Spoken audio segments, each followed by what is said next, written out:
Olá, turma do segundo B, tudo bem com vocês? Hoje nossa aula é de filosofia, página 16. Então abra lá no seu livro didático para a gente fazer essa aula. Nessa aula nós vamos falar sobre pensar para cuidar. Então a gente precisa pensar nas coisas que estão ao nosso redor, porque tudo que está ao nosso redor a gente precisa pensar e cuidar bem do que a gente tem, não é verdade? Olha lá. Pensar nos ajuda a entender como são as coisas que já existem e criar as coisas que ainda não existem. Também nos ajuda a nos colocarmos no lugar das outras pessoas e até mesmo de outros seres vivos. Assim, é possível compreender melhor os sentimentos, as ideias e as necessidades de cada um. Quando fala assim de se colocar no lugar do outro, um exemplo é quando o que você não quer para você, você não deve fazer para os outros. Quando você vê uma pessoa sendo maltratada, nesses dias de pandemia mesmo, quantas pessoas estão morando ainda nas ruas, sem alimento, com frio. E quando a gente vê assim, às vezes as pessoas que entregavam refeição para essas pessoas, e às vezes não consegue mais entregar, o que a gente pensa? Eu queria tanto ter condições para estar lá entregando alimento para essas pessoas, porque aquilo acalenta o nosso coração de ajudar o próximo. Se você se colocar no lugar do outro, você sabe que a pessoa estava passando uma necessidade muito grande e aí você vai e se coloca no lugar dele para tentar ajudá-lo. Também quando a gente fala assim, se colocar no lugar de outros seres vivos, os animais, por exemplo, quando a gente vê um animal sendo maltratado, sendo abandonado, se a gente se coloca no lugar dele, a gente jamais ia querer ser abandonado, jamais a gente ia querer passar por uma situação dessa. Então a gente é super contra, né, quem faz isso e acha errado. E essa situação faz a gente pensar na importância de cuidar bem daquilo que nós já temos, de cuidar de nós mesmos, de pensar no próximo e cuidar de tudo que a gente tem à nossa volta, inclusive os nossos animaizinhos de estimação. Portanto, você pode pensar para cuidar de si mesmo, dos outros e de tudo que existe na sua volta. Isso contribui para melhorar a sua vida e também a sua convivência com as pessoas e com a natureza. Lá no livro de vocês tem uma página com os cartões lá no material dourado. Esses cartões aí que eu vou mostrar para você. Para brincar e pensar com os colegas. Então aí em casa você vai brincar com quem está com você. Siga as orientações do professor e diga o que é possível fazer para cuidar do elemento citado em cada cartão.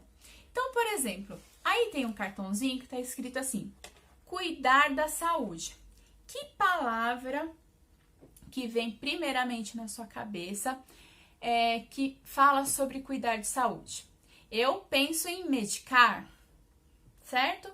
Cuidar de saúde, medicar. Outra, tem um cartãozinho também, cuidar de um bebê. O que a gente pode falar sobre o cuidar de um bebê? Eu penso em dar carinho, né? Dar amor, dar carinho. Outro, cuidar da amizade, ser gentil com uma amizade. O que a gente pode ser? Que palavra a gente pode usar? Ser gentil, né? Quando a gente tem amigos, a gente é gentil com os nossos amigos. A gente não trata de qualquer maneira, a gente é gentil, tá? Cuidar dos pensamentos. O que a gente pode cuidar dos pensamentos? Quando a gente cuida dos pensamentos que estão passando aqui na nossa cabeça, a gente fica repensando tudo que a gente já passou, certo? Então aí você vê todos esses cartõezinhos e pensa em palavras para cada um deles. Depois que você pensou nessas palavras, não esqueça delas. Na atividade 2, você vai utilizar algumas palavras para nomear atitudes que demonstram cuidado. Escolha 4 dessas palavras para completar os espaços a seguir. Então, você vai pegar 4 dessas palavrinhas que você usou aí para nomear esses cartões. Por exemplo, ser gentil, dar carinho, repensar, no meu caso, medicar, que eu falei. Então, essas 4 palavras poderia entrar nesses quadrinhos aí, tá bom? Então, 4 palavrinhas que você pensou lá dos seus quadrinhos do material de apoio, você coloca aí. Combinado? Vamos para a próxima página. Agora na página 17. Essa imagem mostra um quero-quero, ave que vive nos campos do Brasil e de outros países.